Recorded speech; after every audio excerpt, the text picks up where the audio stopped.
자, 이어서 식중독균과 항생제 내생에 대해서 알아보도록 하겠습니다. 그래서 이번 수업은 저번 시간하고 생유산 식중독하고 어느 정도 연결이 되는 부분입니다. 이번 주는 식중독 미생물이 원체 강범위하기 때문에 1주, 2주 나눠서 수업을 하게 되는데 이번 주는 조금 분량이 2회차라서 분량이 조금 작을 수는 있습니다. 일단 항생제 내생이 뭔지, 그리고 주요 항생제 내생균들이 어떤 것들이 있는지, 그리고 항생제 내생과 식품 안전성이 뭔지, 그리고 동물용 항생제 사용 현황, 그리고 항생제 내생 실태, 그리고 항생제 내생 관리를 어떻게 해야 되는지, 그에 대해서 한 15분 정도 알아보도록 하겠습니다. 그러면 이제 항생제, 일명 안티바이오틱스라 그러는데 항생제 개념이 뭐냐? 개념이 정의를 보면은 세균 곰팡이 생장을 억제하거나 죽이며 다른 미생물이 생산하는 2차 대사산물이다. 세컨더리 메타볼라이트인데, 즉 다른 미생물이 생산하는 2차 대사산물을 이용해서 우리가 공중보건이나 식품위생에 문제가 되는 이런 세균이나 곰팡이 생장을 억제시키는 물질을 우리가 안티바이오틱스, 항생제라고 합니다.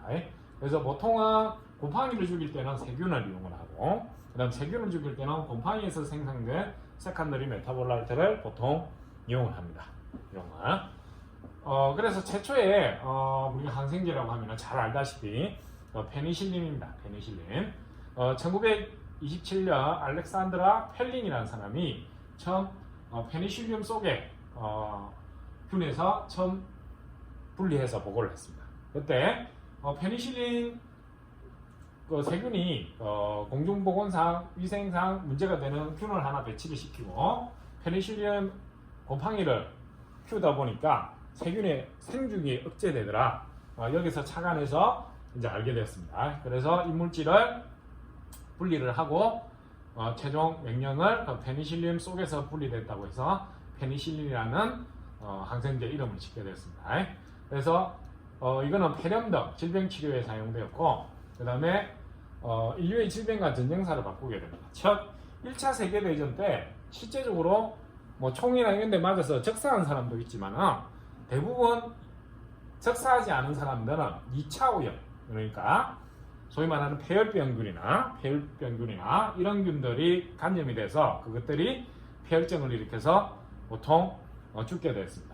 그래서 실제적으로 그 다음에 또 전쟁사뿐만 아니라 우리가 외과 수술에 발전한 것도 이 항생제 때문에 발전을 했다고 봅니다. 그러니까 외과 수술을 하고 나서 이 균을 소독하기 위해서 보통 사용을 했는데, 이 항생제가 발달되면서 외과 수술 후에 어떤 2차 질병, 폐렴이나 이런 유발하는 균의 오염을 또는 죽이게 되면서 의학사도 상당히 많이 발전을 하게 됐다. 이제 이러다 보니까 항생제를 무분별하게 사용을 하게 됐습니다. 특히 2차 세계대전 때 이제 페니실린이 발견이 되고 이게 의학적으로 이제 사용이 허가가 남으로써 전쟁 때 총상으로 말아 죽는 사람 말고 총상이나 칼상이 당했을 때 어떤 폐렴균, 스테빌로코커스 누모니아나 스테빌로코커스 아리우스 이런 균들의 억제를 시킴으로써 상당히 전투력이나 이런 부분에 대해서 효과를 보게 됐다. 항생제 작용 및 기작이 있는데 세균의 특정 부위에 작용하여 세균의 생존을 억제시키는 기작을 합니다. 억제시키는 기작.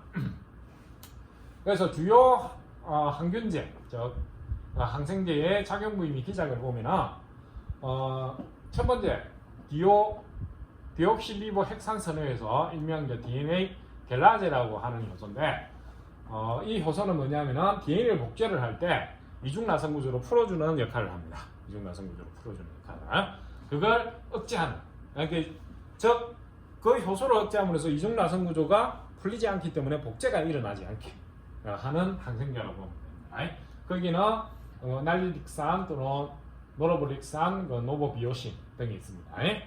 그리고 또 하나는 데옥실리보 핵산 주용을 하는 리보핵산 중합효소. 이게 이제 이중가닥이 풀리고 나면은 DNA가 세균이 이제 증식을 하기 위해서, 복제를 하기 위해서 DNA 폴리머레이즈라는 중합 요소를 통해서 이제 DNA를 복제를 하게 되는데, 일명 이제 DNA 다이렉트 RNA 폴리머레이즈라는 효소인데 그 복제 효소 작용을 억제를 합니다. 복제 효소. 그러니까 복제가 안 되기 때문에 미생물의 생육이 일어나지 않는다. 미생물의 생육이. 그래서 이것들 대표적인 게 리파민이라는 항생제가 있습니다.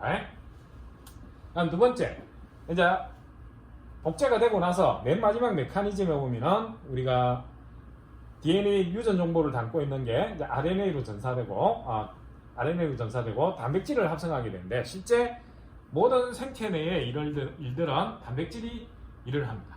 그래서 항생제 중에 하나 마지막 파이널 단백질 합성을 저해하는 항생제 되겠습니다. 이게 실제 단백질이 생성되지 않기 때문에 이제 DNA 정식이나 세균의 정식이나 이런 것들이 일어나지 않는 메커니즘. 그래서 프로테인 신시티시스 단백질 합성을 저해하는 요소에는 에리스로마이신, 그다음에 클라노페니콜, 클리드마이신, 리코마이신. 이게 실제로 클라노페니콜은 일부 몇 년 전까지는 사료, 첨가제로 사용이 됐습니다. 그런데 최근에는 질병이 발생한 동물에만 쓰도록 되어 있습니다. 이렇게 사료나 이런 데는 첨가를 못 하도록 되어 있고, 또 하나가 이제 우리가 항상 많이 쓰고 있는 항생제 쪽이 이쪽입니다. 이렇게 인체대 병원에 가거든 또는 동물 의약품으로 많이 사용되고 있는 것들이 이것들인데, 첫 번째는 테트라사이클린. 테트라사이클린 대표적인 거는 우리 유전공학 할 때도 사용하지만 암피실린 이런 항생제가 있을 수가 있고, 그 다음에 스트랩토마이신. 스트랩토마이신은 스트랩토마이세스라는 방성균에서 유래된 항생제라고 보시면 됩니다. 스트랩토마이신, 그 다음 스펙토마이신, 캔다마이신, 토버라미신, 카나마이신, 아미카신, 니트로프란 이런 것들이 있습니다. 또 하나 종류 중에 또 단백질 합성제 중에 하나가 무피로신하고 프로마이신 되겠습니다.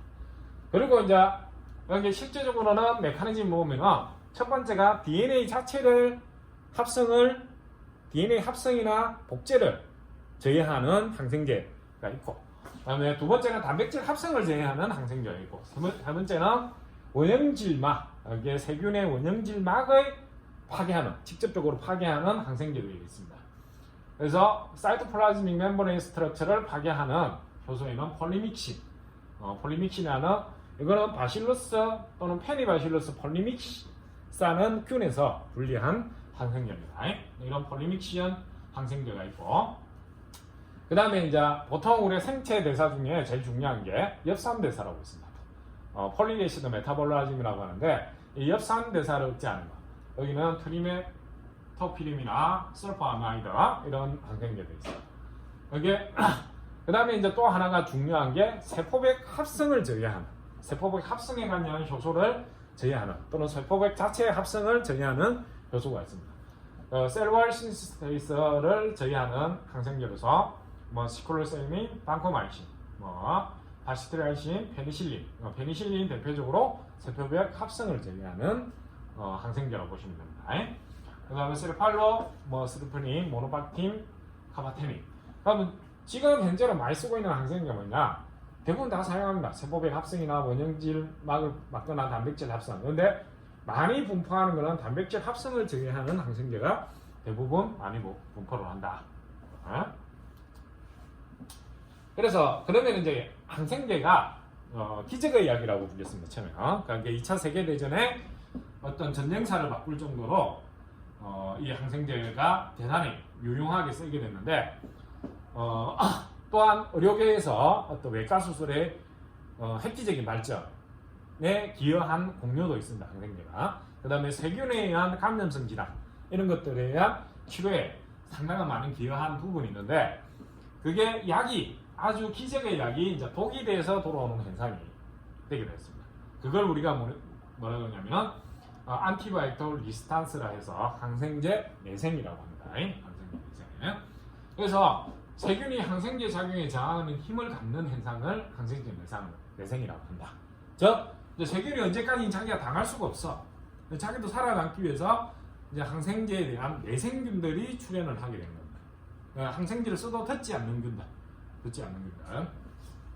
거의는 항생제의 오남용 문제, 그리고 항생제 내생 문제는 인류의 건강을 위협하는 심각한 보건 문제로 등장하게 됐습니다. 이게 이제 항생제가 더 이상 듣지 않으니까 원초적인 항생제가 개발되지 않았던 시대로 돌아가는 거예요. 시대로. 항생제 내생 관련계로 치료불능 등의 심각한 사항이 발생을 한다. 기적의 약으로 불리던 항생제가 부면암으로 독일에서 돌아오게 됩니다. 독일에서. 그러면 이제 항생제 전달 경로, 이게 세균들이나 이런 것들이 항생제를 어떻게 획득을 하느냐, 그 기작입니다. 그 기작.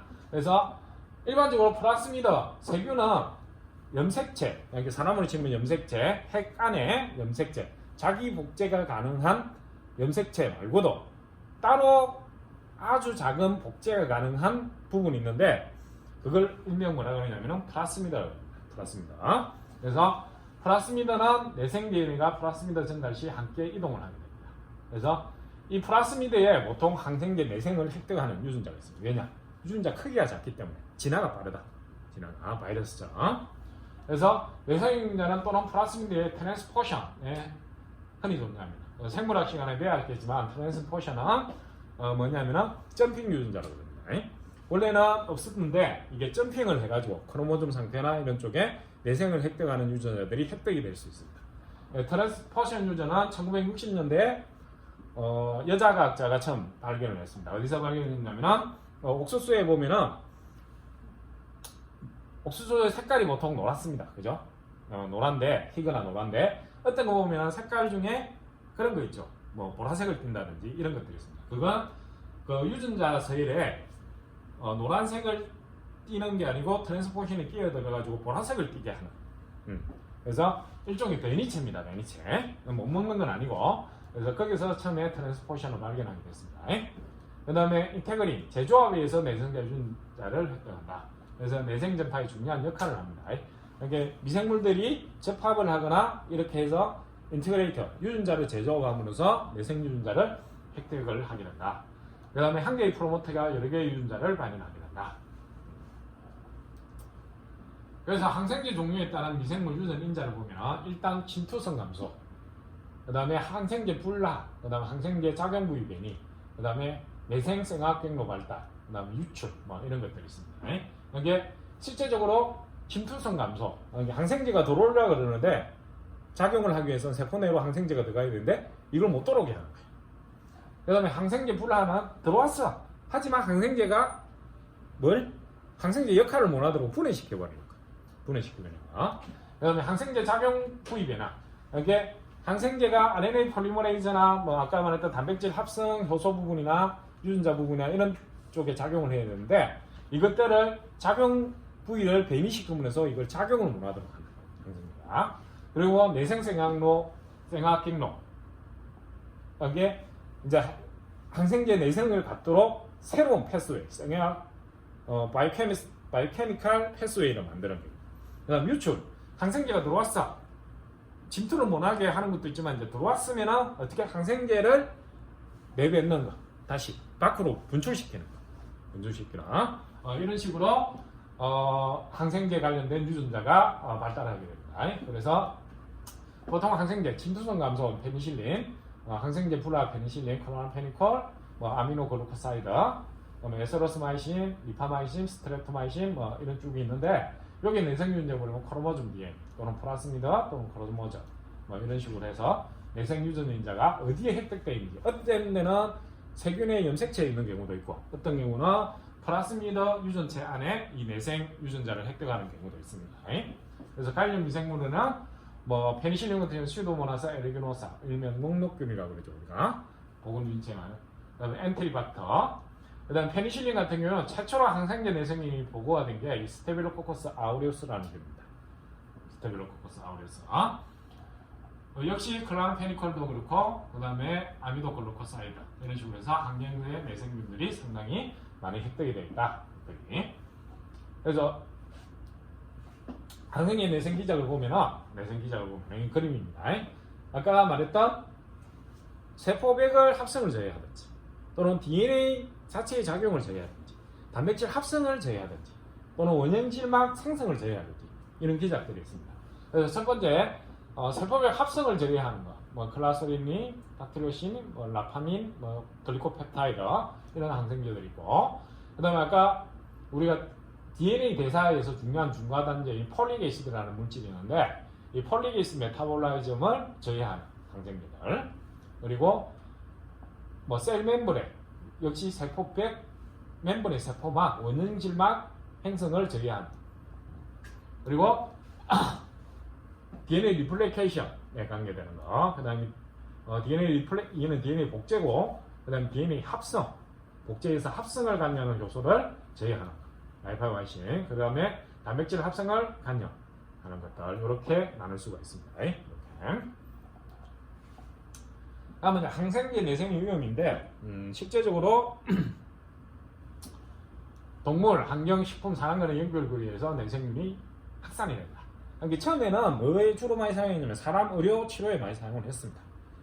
사용을 최초로 페니실린이 발생됐을 때는 아까 뭐 전쟁에서도 있었지만, 그래서 처음에 사람으로 됐지만 그 이후는 동물에도, 이제 왜냐 동물의 사료나 이런 데 항생제를 같이 사용하게 됐습니다. 그럼 동물의 분변이 어떻게 환경에 유출이 되고, 여기서 자란 식품이 사람, 그 오염된 식품을 사람이 또 먹는 이런 순환적인 연결고리에서 내생균을 제어하기가 위해 지금 불가능 상태로 되어 있다. 그래서 최근에 하나의 연구 테마가 뭐냐면은, 실제적으로 탭이나 이런 썬 환경에서 자란 뭐 식물체, 이런 내생균이나 이런 데서 항생제 내생균을 검출하고, 이걸로 만든 식품에서 항생제 내생균이 얼마나 나오는지, 이런 것도 실험의 하나의 중요한 테마가 될 수 있습니다. 그래서 항생제 사용을 줄이자는 사전관리 중요성이 세계적으로 부각이 됐다. 그래서 전 WHO 사무총장 고 이종옥 박사는 우리나라의 최초로 노벨 의학상에 원래 대두됐던 사람입니다. 대두됐던 사람인데, 이 사람이 경고메시지입니다. 인플루엔자 같은 신종전 비기가 조만간에 들이닥칠 임박한 재앙이라면, 항생제 내생균은 좀 더 다음에 닥칠 재앙이며, 그 재앙의 강도는 항생제 내생이 훨씬 강범위하고 심각할 것이다. 왜?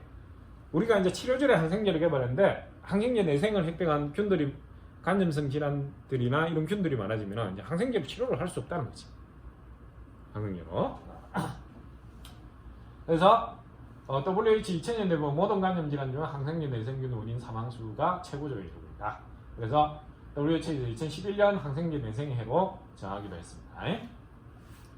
첫 번째 이제 항생제 보고된 균입니다. 항생제가 보고된 균, 항생제가 보고된 균인데, 그러면 메티실린 내생 항색 포도상합입니다. 그래서 메티실린은 항생제, 일종의 페니실린 G입니다. 상품명으로는 메티실린인데, 페니실린을 좀 더 발달시킨 항생제, 페니실린 G인데, 요거는 이제 계속 외과 의사들이나 공중보건학에 썼어. 그러다 보니까 스테빌로코커스 아우레우스나 항색 포도상균이 나 더 이상 죽을 수가 없어. 그래갖고 자기 자체 살기 위해서 항생제 내생을 획득을 했습니다.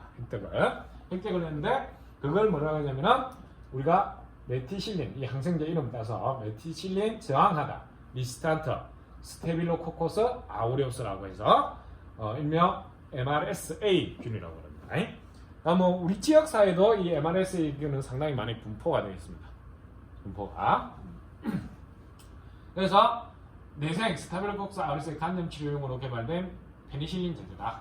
강범위한 항생제 사용하고 많은 나라에서 MRS 병균은 급속도로 전파가 되고 있다. 돼지 유래 추정 MRS ST398 사람에서 보고가 됐고, 돼지 사육 농장 종사자의 주의로만 필요하다. 그러니까 아까 전에 동물, 환경, 식품, 산업으로 이관이 된다.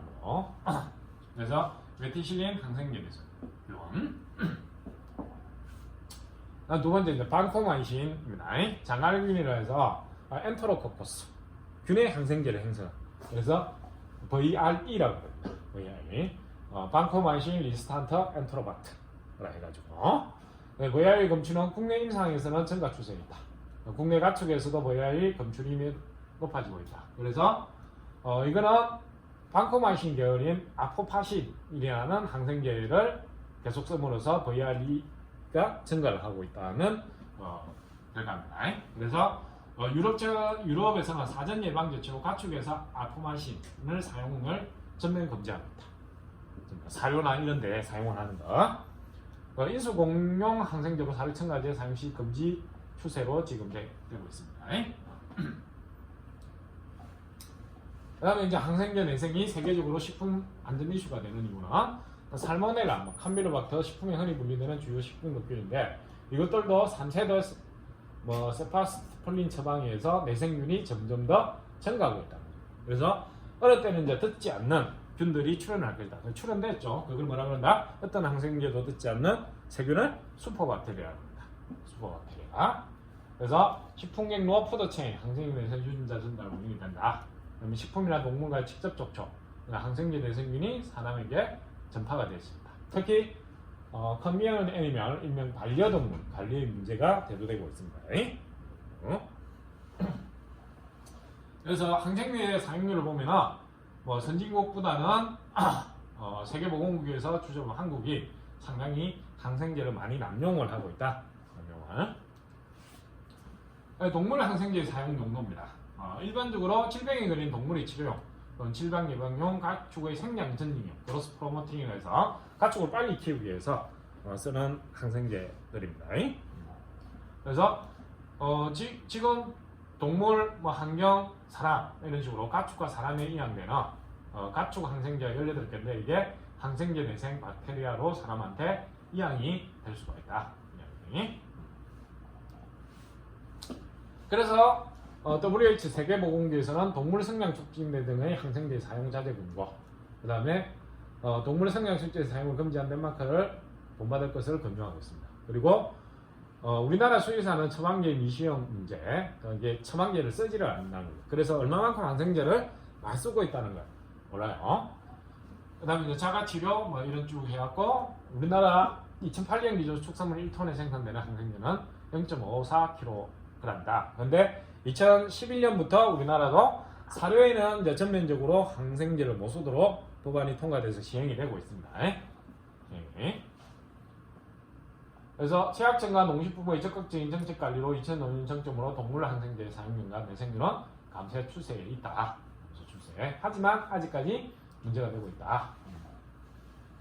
그럼 이제 2011년 WHO에서 메인 테마로 국제 이슈화된 항생제 내생 문제는 뭐냐? 항생제 내생 문제의 세계 이슈화, 정부 차원 관리의 필요성 제도, 그 다음에 WHO가 국가 수준의 항생제 내생 관리 프로그램을 운영 권고를 하고 있습니다. 그래서 일부 교수님들도 사료나 동물, 퇴비, 분변 이런 거에 항생제 미생물들을 연구하는 팀들이 상당히 많습니다. 그래서 덴마크에 보면은 덴마크가 이제 가장 먼저 선제적으로 항생제 내생에 대한 사용이나 금지나 이런 것들을 시행하고 있는데 한번 보면은 성장 촉진제인 아포마신 사용 금지, 그리고 버지니아 마이신 사용 금지, 생장 촉진 항생제 사용 금지 조치, 베스타 시스템, 덴마크에서 사용하는 모든 동물용 항생제 유통경로 사용량 처우 관리 시스템을 구축해서 지금 사용을 하고 있습니다. 그리고 이제 노르웨이 같은 경우는 수산업이 주로인데 수산 장시에 백신을 도입해가지고 항생제를 처방을 안 하고 주로 백신을 처방하는 형태로 진행이 되고 있습니다. 그리고 유럽에서는 유럽 안티마이크로비얼 리스탄트 서바이벌 라이센스 시스템에서는 유럽연합 버지니아 마이신, 타이로신 등 5종의 항생제 사용 금지를 1999년에 하고 있습니다. 그래서 아포마신, 동물의 아포마신 사용 금지 이후에 내생률 감소율을 보니까 덴마크에 상당히 많이 내생균들이 줄어들고 있더라. 그 다음에 역시 노르웨이 항생제 사용량가량 15류 생산량을 보니까 솔직히 항생제를 쓴다고 해서 생산량이 줄어드는 게 아닙니다. 백신을 대처함으로써 새로이 생산량은 점점 증가하고 있다는 거. 그래서 문제 해결을 위한 국제구의 적극적인 활동이 지금 코덱스, FAI, WHO, OIU 이런 쪽에서 매년 주기적으로 WHO하고 OIU에서 사람과 축산용, 동물용 항생제 관리로 우선순위를 결정하여 진행하고 있습니다. 그리고 코덱스, 국제식품국에서는 항생제 내생 특별위원회를 만들어서 지금 진행을 하고 있습니다. 그러면 이제 우리나라 항생제 안전관리 정책을 한번 보면 본부처에서 국가정책사업으로 국가항생제 내생 안전관리상 내셔널 안티마이크로바일 리스탄트 매니지먼트 프로그램에 대해서 2003년부터 착수해서 여기에는 뭐 임상 및 비임상 분야 항생제 내생 실태 조사, 항생제 사용량 조사, 대국민 홍보, 그다음에 국가 항생제 내생 관리 정책 수립 및 로드맵 등을 통해서 이용하고, 그다음에 코덱스, WHO, OIE 국제 관계하고 계속 협력을 하고 있습니다. 그래서 우리나라 항생제 내생 실태를 한번 조사를 해보니까 축산물류의 대장균, 장알균, 테트라사이클린 등의 50% 이상의 내생균들을 갖고 있더라. 그리고 항생포도생활균은 페니실린이나 테트라사이클린의 높은 내생을 가지고 있는 균들이 많이 검출이 되더라. 높은 내생률과 동물 항생제 사용량에 상당한 연관성이 있다. 그러나 축산물, 수산물, 식품 등에서 검출률은 아직 낮다.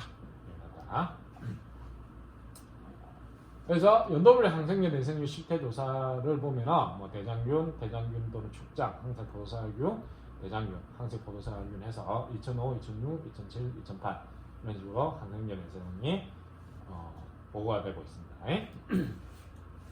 이제 국내 동물용 항생제 가가 사용에 따른 결과, 그래서 실제 사람한테 이제 치료용으로 항생제를 사용하는 것 외에 동물의 치료나 또는 예방을 위해서 사용한 항생제입니다. 그래서 국내 동물용 항생제 가다 사용에 따른 거 보면은 테트라사이클린계, 페니실린계, 그다음 설파메이드계가 주로 사용이 되고 있더라. 그래서 약 테트라사이클린계, 여기 뭐 암피실린이나 아까 그런 것들이 있었죠. 스테르토마이신이나, 그래서 이런 것들이 항생제 사용의 약 50%를 차지하고 있다. 식육 제품 분리변의 내생률이 높더라. 이런 것들을 많이 사용을 하다 보니까 식육 제품에. 그래서 항생제 사용에 대한 국가 차원의 관리로 해서 항생제 사용과 내생은 양의 상관관계. 많이 쓰면은 항생제 내생균이 많이 출현을 한다. 그래서 항생제 사용에 대한 철저한 관리가 필요하다. 그래서 뭐 예를 들어서 내생률이 높은 테트라사이클린계 항생제는 7종의 항생제 사료 첨가제에서 삭제. 그러니까 사료 첨가제로는 이제는 쓰지를 못하는 겁니다. 그리고 국내산 닭고기의 시프라맥신 내생, 캄빌로박터 뭐 이런 문제. 그래서 동물의약품의 사용 첨가제 사용 전면 금지를 2011년 7월부터 진행해서 이제 사료를 만들 때 항생제를 넣지는 못합니다. 그래서 이제 요거 요새 발달한 그 TMF 해서 발효 사료. 그러니까 유산균이나 이런 것들의 일반 식중독균이나 이런 것들을 죽일 수 있는 그런 것들로 발효시킨 사료들을 지금 이제 사료업계에서 개발해서 사용을 하고 있습니다. 그러니까 뭐 언제 사용할 수 있나? 동물도 질병이 발생했을 때, 뭐 예를 들어 사람이 질병이 발생했듯이 동물도 질병이 발생했을 때는 치료 목적으로는 항생제를 사용할 수 있다. 항생제를. 그다음에 축수산용 항생제 사용 검수의 제도적 환경 조성 사업을 지금 하고 있습니다. 그래서 우유 양식장의 협숙제도, 가축 사육단계 협숙제도, 그다음에 무항생제 축산물 인정. 그래서 뭐 계란 같은 거 보면 요새 뭐 무항생제 그런 거 인증한 파는 것들이 있죠. 돼지고기도 마찬가지고. 그래서 이런 식으로 지금 항생제 내생 관리는 진행이 되고 있다. 그래서 실제적으로 지금 상당히 많은 부분이 공중보건학 쪽에서 항생제 내생균들이 특히 스테빌로코커스 아우레우스나 장알균 같은 경우는 많이 분포가 되어 있다는 걸 알고 항생제 뭐 안 쓰고 싶다고 안 쓰는 게 아니고 병원에 가면은 일단은 항생제 주사를 감염서 때문에 쓰게 되어 있습니다. 그래서 요새는 치료 목적으로 주로 사용하고 예방 목적으로는 항생제를 사용하는 게 자제가 되어 있다, 금지가 되어 있다. 그 부분을 알아두시고 다음 시간에는 지금 최근 이슈가 되어 있는 전염병에 대해서 하도록 하겠습니다.